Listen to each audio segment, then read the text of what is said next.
So sometimes whenever there's positive change, whenever it comes to anything, sometimes there's negative consequences that come around about it. And in this video, we're going to be talking about botting within War Thunder. Since the War Thunder economy has been updated to where it is better for the average player, it has actually introduced some very interesting things whenever it comes to people actually using scripts and using scripts to gain account levels, and also gain these accounts to actually sell them, probably to make some money whenever it comes to the currency that they currently have. Now, whenever it comes to War Thunder, I think the economy change overall has been a net positive for the average player. You know, more people are making SL. I don't really think it's impacted ground forces as much, the main game mode that I play at least. But for aircraft, I'm making a ton more SL whenever it comes to either, you know, doing really well or, you know, just playing premiums, because those things have insane SL modifiers now. But the thing about it is not really many people talked about botting whenever it came to War Thunder. It's not really a new issue. It's been here for a very, very long time. Just the game modes that botting were introduced in, no one really cared. You know, they were in Naval, they were in Simulator, and you had issues of them either doing very poorly or easy kills. So at the end of the day, people really didn't care that they're in the game. You know, to me at least, I think that's a horrible thing, because once again, they're starting to actually go into the main game modes, which I like to call them, which is arcade and realistic, where now they're hindering teams. They're, you know, doing JU288 spam. They're spamming out premiums. They're even rushing capture zones within, you know, arcade itself, because somehow that is profitable. And they're also playing SPAs and just looking at the sky and kind of just wandering around, I guess, trying to find target. And overall, I think that's a negative thing whenever it comes to War Thunder. I don't think any way that you put it, bots is a positive thing. I mean, some people have the controversial opinion of, well, bots are just easy kills, so they're easily able to give me RP and SL. And whenever you view it with that logic is like, what would you do if they're on your team? Do you feel like you would feel the same way about the enemy team just getting free kills whenever they're just hindering your team and making you lose the game, when you could just have a fair match of, you know, the best team wins, you know, depending on, you know, external factors? Maybe that's not the whole truth, but it is better than having people who are literally not there, not even playing the game. So I think that's a huge issue that, you know, comes about, you know, especially with Naval. That was one of the big criticisms I heard about it, was that Naval was, you know, if you got into a decent ship, you were able to get a ton of RP and SL because you're able to shoot Helena bots, and, you know, that was pretty easy to do. But overall, I think it's a negative, no matter the way that you put it. Even if you think that it's just cool that you get free RP and SL for just killing people who are physically not there, and it's just a script software doing its thing. Now, another thing whenever it comes to botting is some reason people just assume it's just China. I mean, yes, China does bot, so does Russia, so does America, so does, you know, any nation that you can actually think of, probably, except for maybe Antarctica, because no one lives there. Maybe we have someone at one of those research stations playing War Thunder and botting. But at the end of the day, it's one of those things that I think people worry about the wrong problem with it, of let's just worry about China. What about worrying about the other nations like the Philippines or, you know, Vietnam, where they can actually still make a profit off of this stuff? You know, I don't think the issue is what nationality of these people are. It's that, how do we fix this so no one can do it? So no one can do it. Like, I don't understand why that is not the, like, headline. Maybe it's just something that people just see that, you know, maybe it's just China is the problem for some reason. And it's not really a problem for me, at least. I mean, I don't really see it, China, you know, being the number one, like, issue with this. It's just the issue of people bot. And if we can get that mindset, like, throughout the community, instead of just worrying about one nation,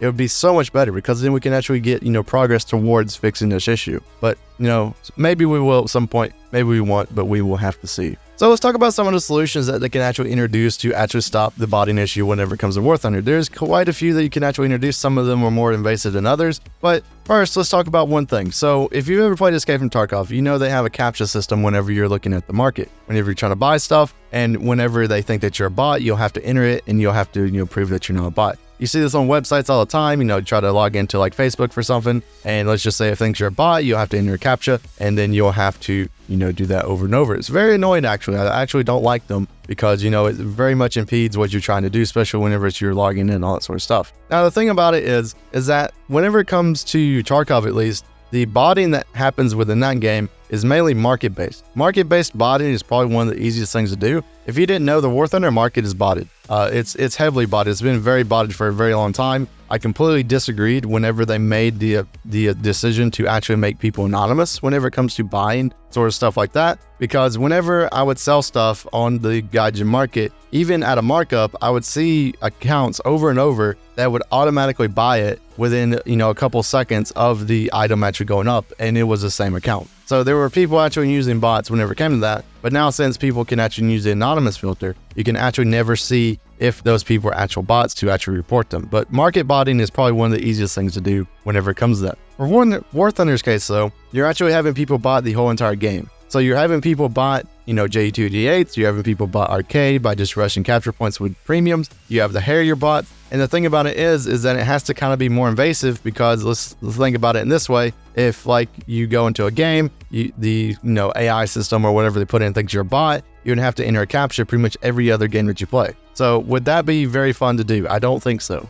Because like, let's just say for example, it's always gonna have false positives. Like any system that you introduce into it is gonna have a false positive. And let's just say that it thinks that you're a bot and you enter it, one time and then, maybe you just do poorly or, you don't do as much as the system thinks that you should. So it still thinks you're a bot. Next game, you got to enter another one. And over, it's just going to get more annoying to do it every single time you just want to play a game and you're just a normal player. So I'm not really sure, what the, correct solution is. You can also do the whole, banning for certain IPs and VPNs, which I think VPNs is already against Gaijin TOS. So maybe we'll have to see what happens with that. But at the end of the day, there's also something else to note whenever it comes to botting in general, is that there's this thing called social proofing. So if you don't know what social proofing is, it's basically a marketing concept. I know this is going to be really boring here, but it's a marketing concept of where you kind of like want to social proof something. So social proofing can be like reviews. It can be, people who, leave positive feedback. It can be player count numbers within a video game. And for one thing, at least, there's really not an incentive for Gaijin to actually ban these accounts. Now, is there an incentive once there's some sort of outcry? Yes. But at the same time,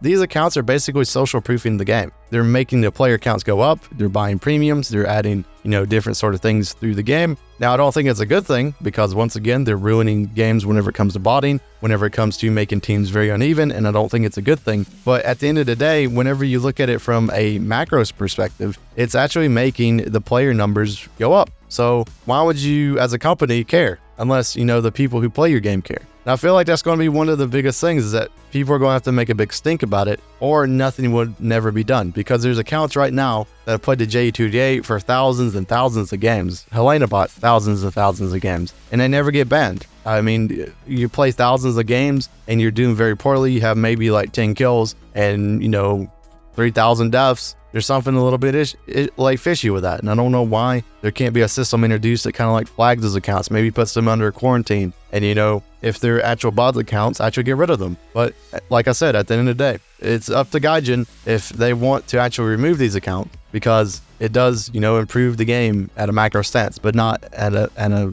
good stance for the players themselves. So yeah, I mean, botting within War Thunder has been an issue for a very long time. Sadly, though, it's been an issue for the not popular game modes for like Naval and as well as Simulator. So not many people have talked about it, but now at least whenever it's introduced into like the other modes like Arcade and Realistic, there's been actually a lot more, discussion about it. And I feel like it's a very important discussion to make because I feel like this could be one of the big things going forward for over probably the next year that could be impacting War Thunder a ton. And, I don't really ever want to see War Thunder die for something stupid like botting. And I feel like that's something that could happen, especially whenever it comes to the, far future of the game. So yeah, what do you guys think about botting? Do you approve of it? Do you have that controversial opinion for some reason?